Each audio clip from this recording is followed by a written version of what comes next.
Hello and welcome to Spotlight on Atlantic Television. My name is Eudora Kelly. And as usual, you know what Spotlight is all about. It's about topical issues that border on importance of governance in the nation. Today, we're going to be profiling Prince Malik Ado-Ibrahim. He is of the YPP party, and he's standing for the presidential contest in the 2023 elections. Prince, you're welcome. Thank you very to much. Spotlight. Thank you, Dora. How are you? You are somebody that is blue blood, and more or less we would say you were brought up with a silver spoon. You started your early education in Nigeria, and then you traveled abroad, and you've gone to some of the choice schools in the United Kingdom and in the United States of America. And you are a renowned businessman as well. So what informed your decision to test the waters of Nigerian politics, not going even from the local level, as I do know you're from Kogi State, Yes. not trying from that level, but deciding to go head on for the presidential ticket? What informed your decision? Well, first of all, thank you very much for having me. It's nice to be on your show. I think mainly a disappointment in the quality of leadership that I see. I mean, it's a personal point of view. I see nothing different. It's the same old candidates. It's the usual suspects on a different day. And I believe that Nigeria just needs hope, some excitement, some energy. The president is a reflection of your nation internationally. You have a sickly president, you have a sickly country. You have an energetic one, that's what you get. You get a bigoted one, that's what you get. And we don't seem to have anything to offer but old, staid, lackluster, unenergetic leadership. And I believe that Nigerians, in a country of 230 million people and an average age of around 18, they need something that's representative of our image, of our future, the glory of Nigeria, the tomorrow that we've been promised. And I've been in governance in other fields. I've been at the United Nations. I've run my own companies. I've had consultation companies for heads of state around the world. I've seen leadership up close and personal. And we don't have leadership. But this is really your first foray into politics in the Nigerian environment. Yes. So why did you decide not to? Some people would say, why don't you take a tiny bite of the apple? Why didn't you start from the gubernatorial level? You do have a governor who is young at age and all of that. Why decide to go for the presidency and not the gubernatorial?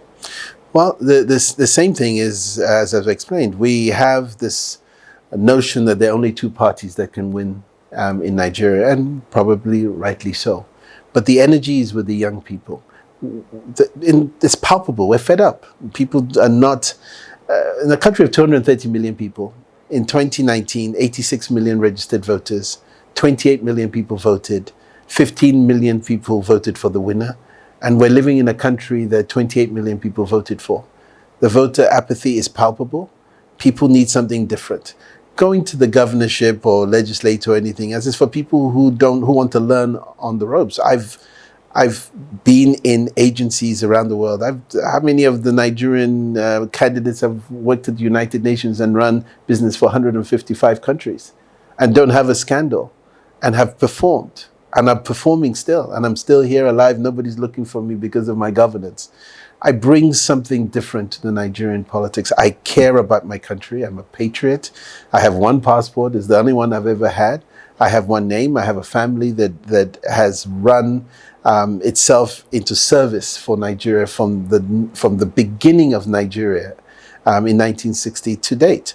I'm just another generation of the Atta family that is presenting itself for the mantle of leadership in the country, and the Constitution allows me to do so. It's my constitutional right, and I'm abiding by that right to present myself to Nigerians and as an alternative to the same old, to bring something different, to bring what I've learned, my leadership skills, my absolute business skills, We need something different. We need an energy that makes Nigeria rise. You can't put flatbread in there and ask it to rise. You have to have self-rising flour. It will rise. And that's what I'm bringing.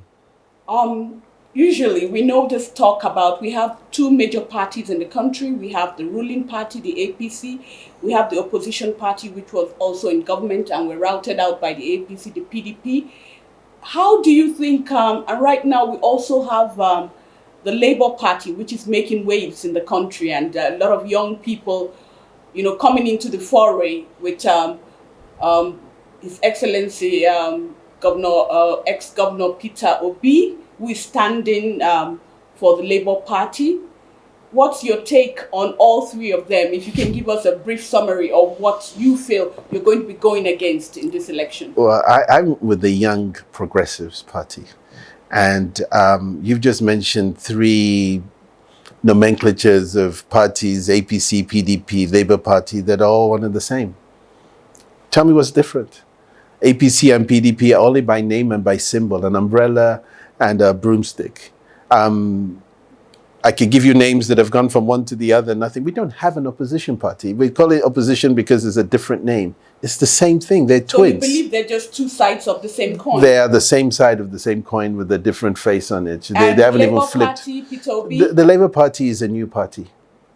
YPP has more governance, more people in governance than the Labour Party. We have two senators. We have a Labour Party that produced a governor, remember, Governor Mimiko of Ondo State. So you can't really call that a new party. History of the Labour Party is one where what happened to Mimiko? What did he do? Where did he come from? He came from one of the other parties and went to a convenient party. Please, there's ideology. If you're from the left or from the right in Nigeria, it doesn't show. If you're conservative or not, it doesn't show. There's no opposition. Nobody's bringing anything different. There's no fresh blood. It's the same thing, manipulated to look differently, and we buy it. If you put lipstick on a pig, does it make the pig any different? It's still a pig. So what are you saying Peter Obi represents for the young people that are clamoring for him? I don't see people clamoring. I hear social media noise. We haven't voted. The proof is in the eating. The proof is in the voting. We have seen million-man marches across the country, and we've seen huge throngs of crowds. That's lovely. Out. That's lovely. That's nice. Did they vote? If the only way you can decide what's happening is at the end of the process. You cannot divide or prosecute anything without seeing the outcome. So you think these young people will not turn up at the polls on polling day? Look, Mr. Atiku can bring 1 million people if he wanted. So can Tinubu. Tinubu has 28 million in Lagos, so he can pull a lot more numbers. It's not about the numbers. It's not about the numbers that you can manufacture. It's the numbers of people that voted. And I keep telling you, 28 million people voted out of 86 million people. The voter apathy is palpable. 58 million Nigerians did not vote. You and I are living in a country that 28 million people voted for, and you call that a success. It's not. And the Labour Party is not going to do... 2023 is going to be a reflection of 2019? The 2023 is not decided by anybody, and nobody can tell me that YPP or Labour Party or Kwankwaso or Atiku is going to win. Nobody plays God here. Nobody is God. And what our job here is to put ourselves in the position to be voted for by a public that is dying for change. Are you part of the third force? There's no third force. Oh, there's no third force. Please, that's a fallacy. Okay. What is a third force? Where does it exist? The INEC rules do not allow for a third force. You're going to have primaries again. There's no such thing. We're throwing out things that make people believe that there's a change, and we're trying to confuse each other. The change is at the ballot box, the ballot revolution, and we at YPP believe the ballot revolution comes from individuals that want to lead this country, not to wear a Babarigan be president. YPP, would you say you have structures? Because everybody talks about structures. Madam, what's a structure? You have just... Please define a structure. You have a senator in the Senate. That's all you have in the National Assembly. Two. You have two senators. Thank you. In the National Assembly. Yes. Is that enough structure to... What is a structure? Please explain what a structure is, because I'd like to know. I'll define my answer based on that question. Structure is what? Does structure give you 28 million people to vote in a country of 230 million people? Structure, I believe, are people. elected officials that belong to these parties, and they are the ones that they believe are going to be at the polling units on that day to make sure that they deliver. That would be impressive, but they don't vote. They have one vote. One man, one vote. Definitely. And they would be able to mobilize people from all nooks and crannies of the country. But no, you don't. Have political parties and... Can you tell me one particular case where those people have mobilized 50% of the population of this country? It's impossible to tell me that that is a structure. That is an example of failure.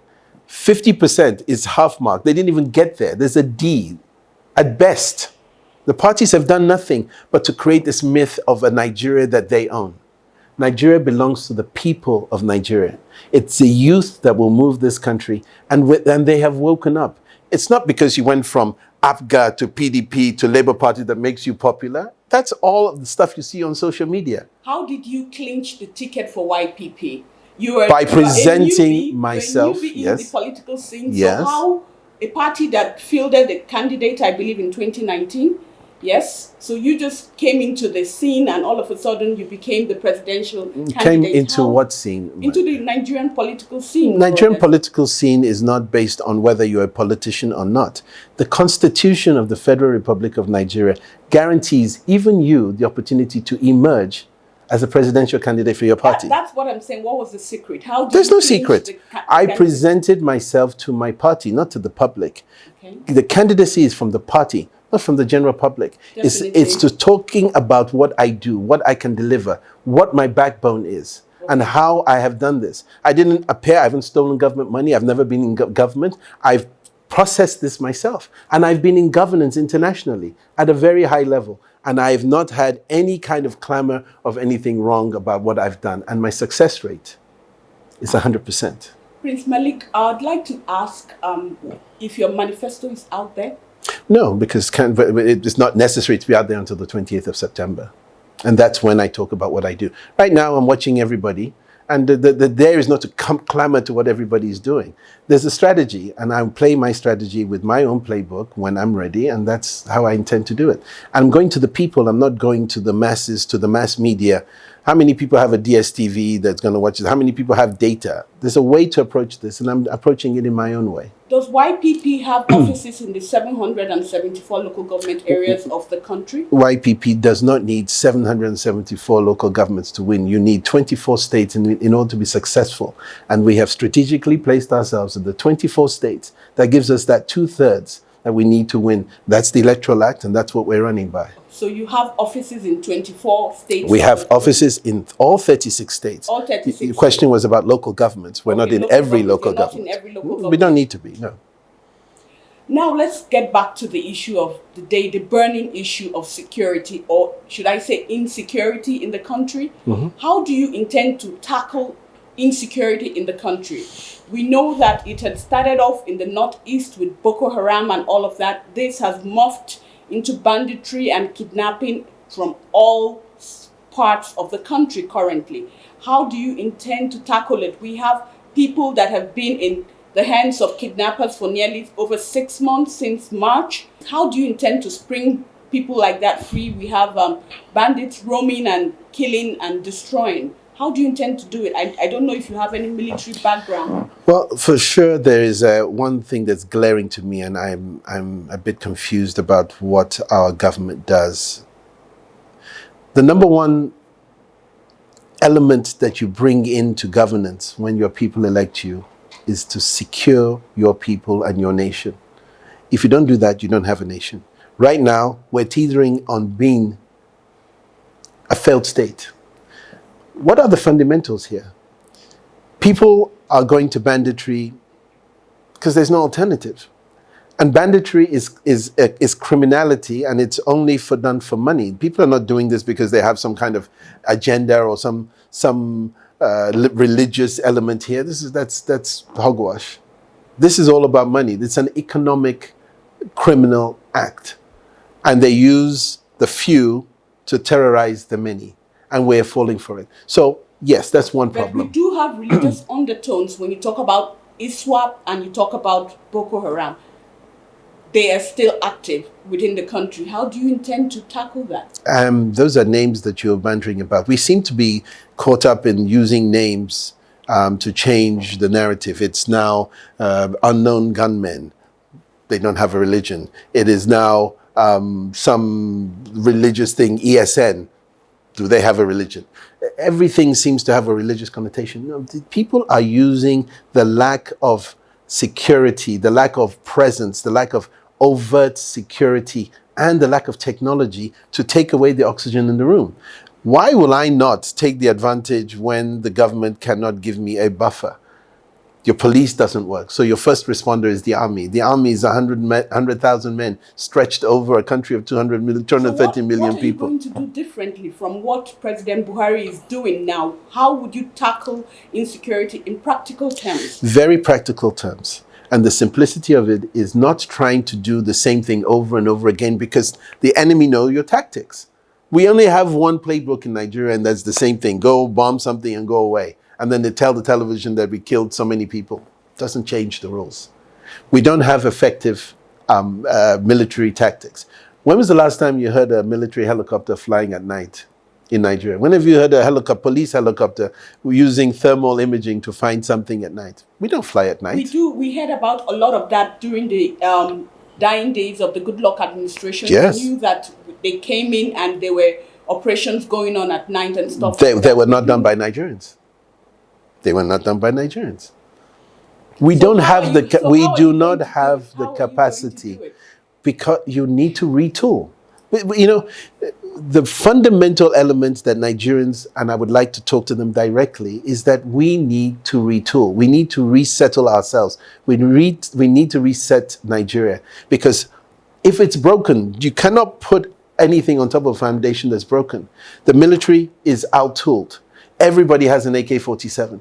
So if me and you can shoot at the same distance and I'm the government, why don't I give my soldiers a better tool to reach you before you get to me? We have the Tucano jets that came in from the United States. They're saying that with all due respect, any impact. With all due respect, a Super Tucano is a glorified crop sprayer that we bought for $40 million a piece.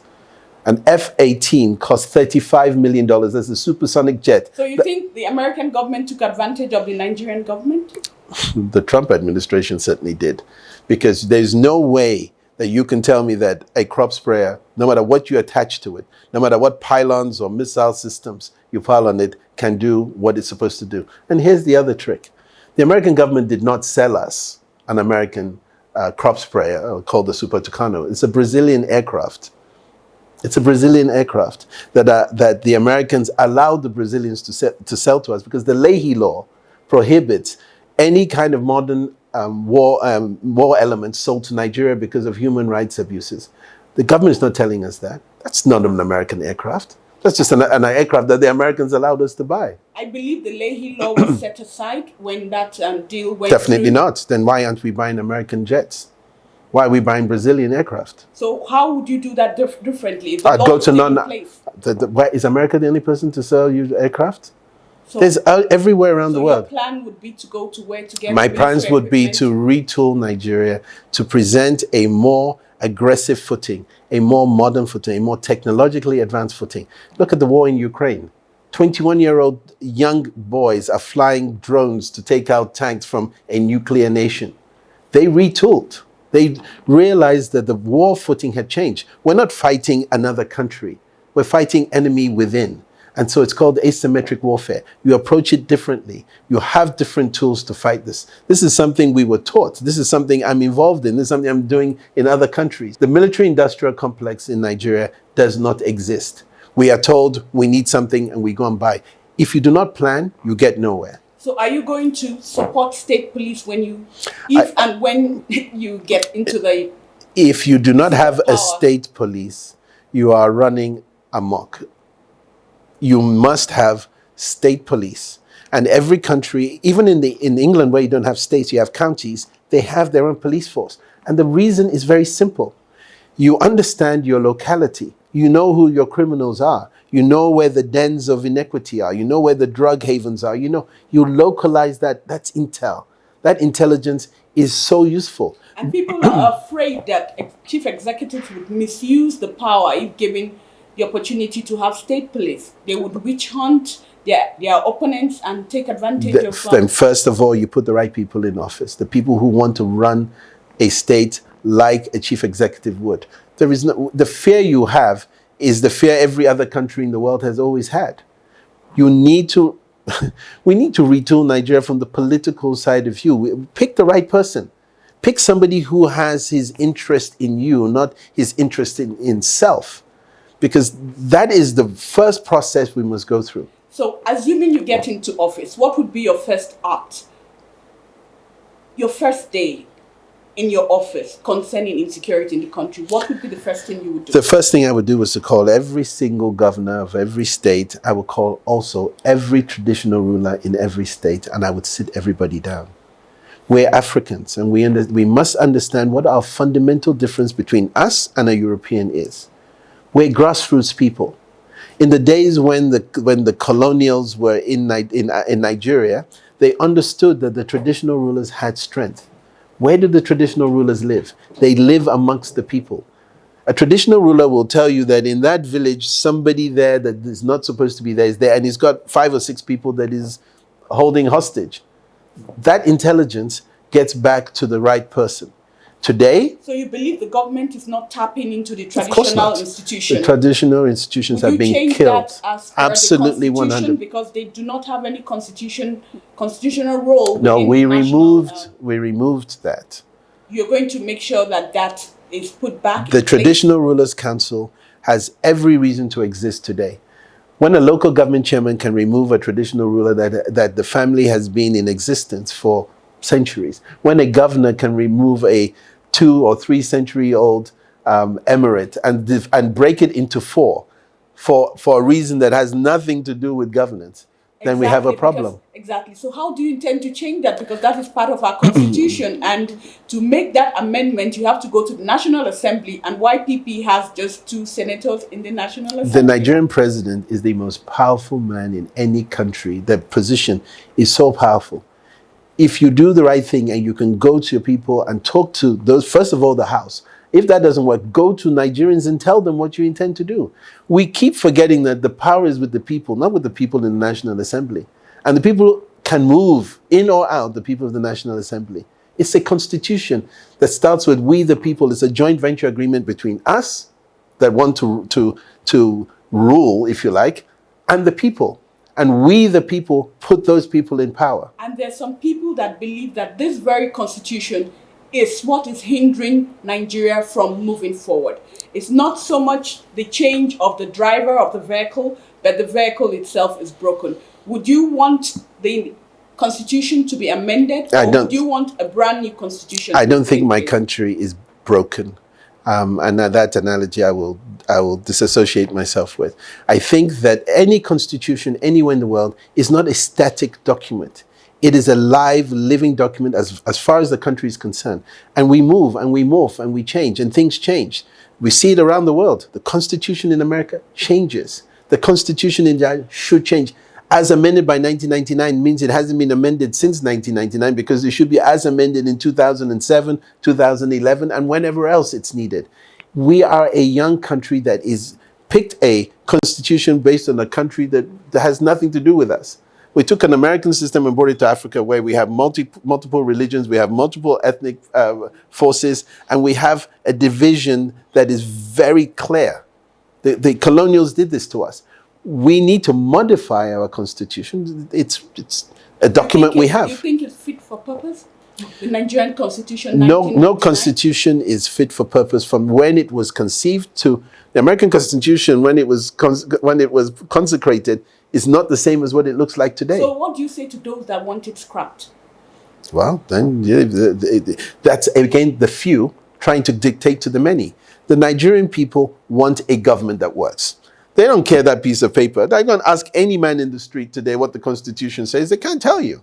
What are you going to do about education? We've had students out of school for over 6 months now, running young people out of school in the university system, and ASU is locked in a no-winner seeming battle with the federal government. what would you do differently? Because ASU comes back, and government is a continuum, like you know. It's not so much to say, when I come into office, I'm going to do this. ASU is holding the APC government to ransom for agreements that were done during the Goodluck Ebele Jonathan administration. Absolutely. So an agreement is an agreement and outlives every administration. So how would you reconstruct that to make sure that these recurrent issues of strikes do not continue? There is a failure in governance. When you are missing 100 billion naira and you see that it's gone into the wrong hands and it's not used for the work of the people, we have a problem.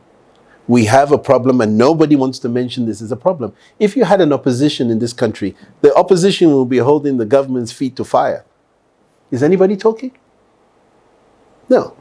That silence is because they're part of that problem, because it will go back to PDP, and you say, well, you signed that agreement, and then it'll be, but that guy that signed the agreement is in your party now.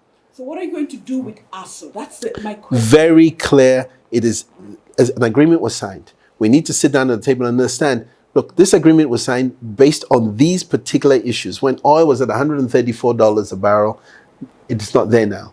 We need to understand what this payment platform is and what it can do. If we have to extend it, if we have to agree in an aggregate in which the payment gets to work for the teachers, then I think we have a platform that is acceptable. But you must also understand because that the leadership of ASU is talking about the payment, their mode of payment, which is the UTAS they're asking for, absolutely, as opposed to the IPPS, which is the government ordained one. So what would the government of today? Yes, of today. Would you go with them to use this UTAS? When you sign an agreement as a government, it's a continuum, as you said. One of the things we don't do is we do not focus on what a piece of paper, what a signature on a piece of paper does. It's the same thing with the rule of law. The justice in Nigeria is not there. They agreed, you agreed, Nigeria agreed to give these people what they deserve. For what a man does, give him his pay. And that was the agreement. And people have gone to work for that.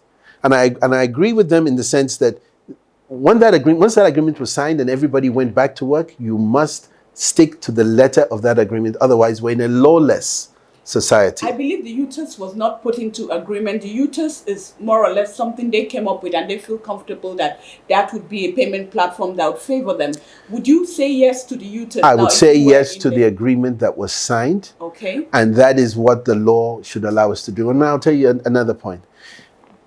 When you look at labor, organized labor, and the Labour Party is standing for this same organized labor, I don't know how you're going to differentiate between government and labor at that point in time. Because the simple part of this is that the people that work, the Labour Party stands for them. I don't see them sitting in front of ASU and trying to take ASU's case to the public. That's what the Labour Party is about. They're not doing it. So all this newness, I don't understand. Everybody wants to clamor as to the person du jour, but we're not looking at the fundamental elements of governance. So how would you fund the universities? Because government is saying we do not have the kind of money you're asking for. How would you fund? Because right now the federal government is responsible for funding the universities, the federal institutions. How would you rejig this funding method if the government is saying we just don't have the money? The country is indebted. The country is indebted because of bad governance. The country is indebted because that debt is not going to go away. The country is indebted You're because going to inherit it. If no, you I'm not. I'm not going to inherit anything that is badly governed. My structure is completely clear. We have. If the government is owing Chinese loans, you're not going to tell the Chinese, well, I'm not going to pay no, back I'm the not going to pay back the one that took the money. No. That's not what I said. Okay. I'm not going to inherit their problem. I will give a different solution to the problem. So and the different solution. No, I don't need to ask for debt. We are wasting money doing things we're not supposed to be doing. We're supposed to be producing 2 million barrels of crude oil a day. NNPC is saying 700,000 barrels a day is being 1.4 or 1.3 million barrels of crude oil is being stolen. Multiply that by $100 a day, and you know that money is gone Prince astray. Malik, how would you just took me to a point I was just going to go to. What is your take on resource control? When done properly, when done with patriotism and Nigeria at heart, fantastic. So you're saying that every region or every state should take what belongs to them. I think that's the law that's No, constitutional. no, I didn't. That's not what I said. Okay, how would you put it Resource now? control. Because the people of the Niger Delta are asking that they should be allowed to have ownership of the resources in their areas, and then they can be made to pay tax to the federal government, but not have to the federal government claim ownership of what belongs to them. If the federal government and investors did not put those wells in the ground, how are those indigents going to take that oil out of the ground? You're coming to take assets that people have invested. It doesn't work that way. It does not work that way. We cannot be small-minded and think that all of a sudden, because the thing's coming out of the ground, oh, it's mine now. It was there all the time. But we have not just the crude oil in the Niger Delta, we also have minerals all spread all across. We have gold. And that is the wealth of your nation, not the wealth of the people who are sitting there. Okay. It's the wealth of your nation. Okay, so you believe everything should come to the national and then shared? I believe it's not a question of sharing. Do you want a country or do you want a region that works?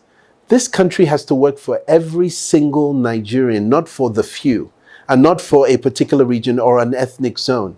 We must come to agree that that flag that we all swear to and we sing for, that die for, is worth dying for all of us, not for just that person in that region.